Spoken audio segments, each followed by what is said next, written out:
रिया और रितु काफी अच्छे दोस्त थे। दोनों की आपस में खूब बनती। दोनों एक ही ऑफिस में काम किया करती थी।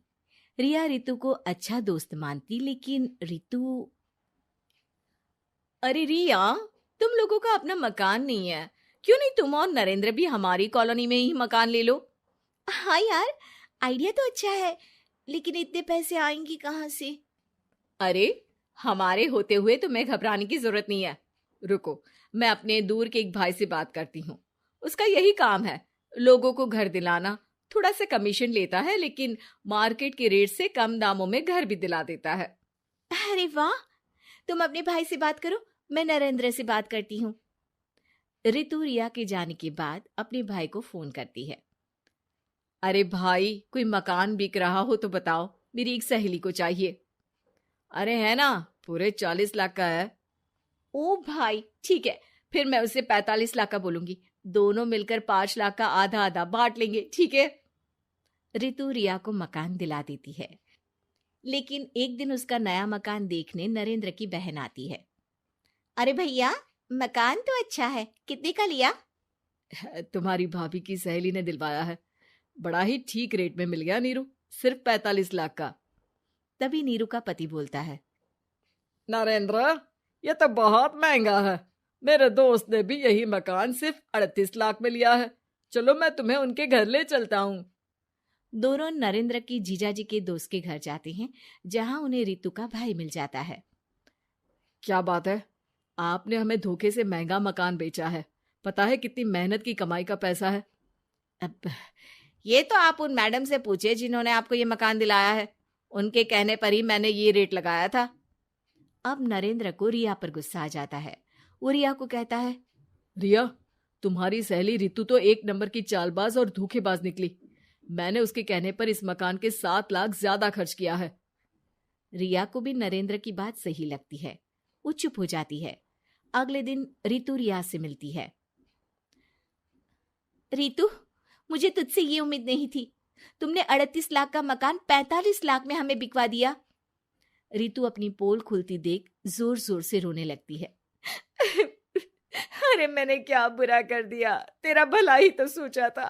अरे तुझे उस प्रॉपर्टी डीलर की बात पर भरोसा है, लेकिन अपनी सहेली पर नहीं। रिया को रितु के आंसू सच्चे लगते हैं और वो उसे शांत करती है। अरे अच्छा, शांत हो जा, चुप हो जा। सॉरी, हम लोगों की ही गलती है। हमें मार्केट में पहले रेट पता कर लेना चाहिए था। चल सॉरी। अब रितु आए दिन लोगों से रिया के पीठ पीछे बुराई किया करती थी। रितु अपनी ही दूसरी ऑफिस की सहयोगी से कहती है, अरे ये रिया भले ही मेरी अच्छी दोस्त हो, लेकिन एक नंबर की कंजूस है ये। कभी कुछ खाने जाओ तो पैसा मुझे ही भरना पड़ता है। तभी वहां रिया आ जाती है। अरे रितु, सॉरी यार, वो कल के खाने के पैसे तुझे देने पड़े। चेक कर ले, अब मैंने तुझे पेटीएम कर दिया है। अच्छा चल, मैं जा रही हूँ। रिजाइन जो दे रही हूँ, बाद में बात करते हैं। रिजाइन? क्यों? तूने अपनी बेस्ट फ्रेंड यानी मुझे भी नहीं बताया, क्यों? अरे नहीं यार, ऑल सडन प्लान बना। दरअसल ये नया घर का ईएमआई निकालनी काफी मुश्किल हो रही है, तो सोचा घर पर ही कोई बिजनेस कर लूं। अब इतनी थोड़ी सी कमाई में हो नहीं पा रहा है ना। अच्छा अच्छा, क्या बिजनेस करेगी? देख, तू तो जानती है कि यहाँ मुझे सिर्फ 15,000 मिलता है, लेकिन घर में बच्चों का प्ले स्कूल खोलूंगी तो पूरे 4,000 एक बच्चे से मिलेगा। 10 भी आ गए बच्चे तो पूरे 40,000 की कमाई, वो भी घर पर रहकर। है ना अच्छा आइडिया? रितु को रिया की बात से जलन होती है। वो कहती है, अरे फिर 10 क्या 50 बच्चे का ही सोचना। अरे कहाँ यार, घर में इतनी जगह कहाँ। सुन ना, एक काम करते हैं, हम मिलजुल कर किराए का मकान लेकर उसे सजाते हैं। फिर ज्यादा कमरे होंगे तो ज्यादा बच्चे आ सकेंगे ना। हाँ, लेकिन मैं एक बार नरेंद्र से पूछ लेती हूँ। रिया नरेंद्र को सारी बात बताती है। देख लो रिया, मुझे तुम्हारी इस सहेली में जरा सा भी विश्वास नहीं है। अरे नहीं नहीं, वो ऐसी नहीं है। मिलकर काम करेंगे, जो पैसे आएंगे आधे आधे बांट लेंगे।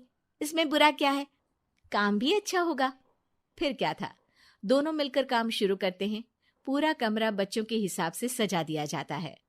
टीवी, फ्रिज, बेड और न जाने क्या क्या। तेरे और मेरे मिलाकर 2 लाख का खर्च हो गया। अरे कोई बात नहीं, पैसे कमाने के लिए इन्वेस्टमेंट तो करनी पड़ती है। अब इतनी बड़ी रकम है, अच्छा है कि दोनों ने मिलकर कर ली, वरना एक के बस की तो बात नहीं है। हाँ, लेकिन अब मैं ना एक बात बोलना चाहती हूँ।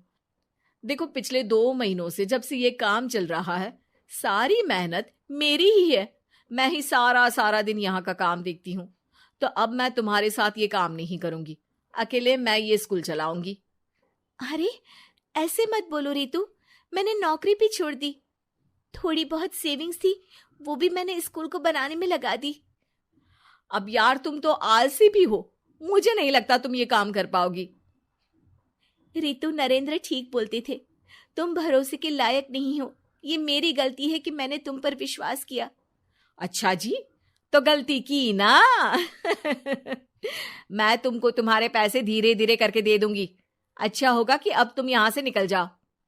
बेचारी रिया सर झुकाकर घर वापस आ जाती है। नरेंद्र, वही हुआ जिसका डर था। रितु ने मुझे पार्टनरशिप से हटा दिया। मैं ये बात जानता था रिया, लेकिन मैंने तुम्हें इसलिए फोर्स नहीं किया क्योंकि जब तक तुम खुद धोखा नहीं खाती, तुम्हें अकल नहीं आती। हाँ, लेकिन अब वही जो पहले सोचा था। और फिर क्या, रिया घर से ही बच्चों को संभालने का काम शुरू कर देती।